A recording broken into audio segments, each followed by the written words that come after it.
Hi everyone, welcome to week 3. And so we are just moving along. This week we're going to talk a little more about diversity and equity, and you're going to actually do an equity classroom study to see how and where certain practices are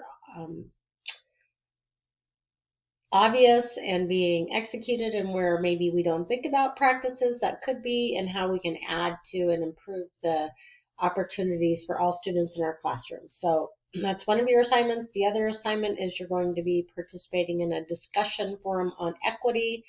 And then we are going to start looking at the process for planning lessons, thinking about and using the information from our theater games that you picked out, and then also equity. And then we're going to think about designing some lessons going forward and what's the process we use for that. So many people who are going into the teaching field think about teaching in terms of how they experienced learning as a student. And so the part that we see as students is, oh, the teacher has this idea about a topic to teach, and they find this really cool, engaging activity, maybe an experiment, and they do that.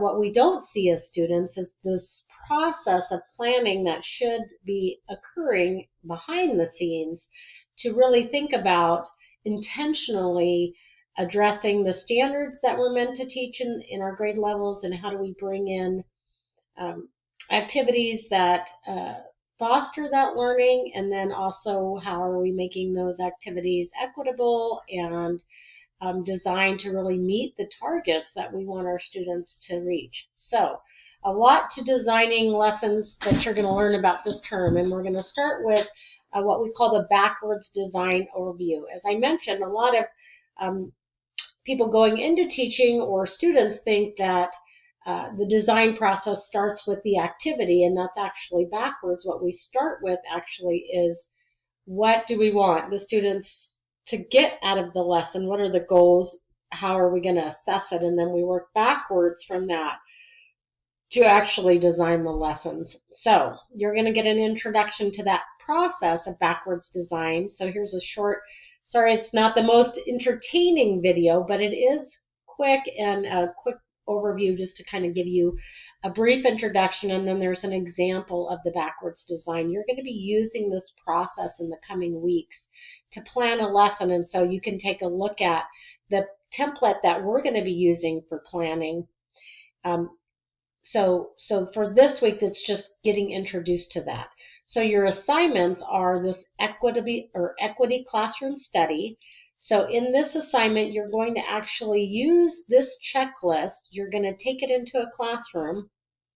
So possibly one you're volunteering in. Many of you I know work in classrooms or have experience and connections to classrooms. So you're going to take this into a classroom, and you're going to evaluate the classroom for these practices that are on the checklist.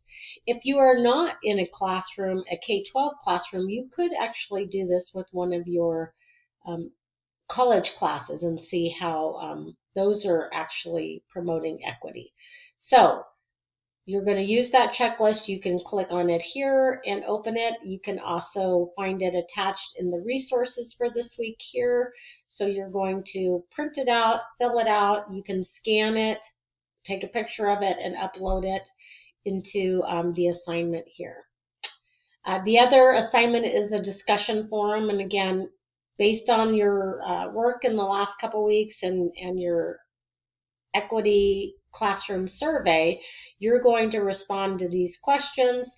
You're going to then also respond to 2 other classmates posts, and these actual due dates are wrong. I'll update those. But so your initial post would be due according to the due date, which is on October 16th. And so your response to 2 classmates will be due on October 18th, and I will update those dates in the forum. So that is it for this week, week 3, and I look forward to getting into some planning. So you've been doing kind of some background, like what are some important things to consider when teaching STEM, and now we're going to take those things and we're going to incorporate them and start thinking about creating lessons that are engaging and fun and incorporate all of those content areas. So good luck with this week's work. Again, as always, email me or sign up for office hours if you have any questions.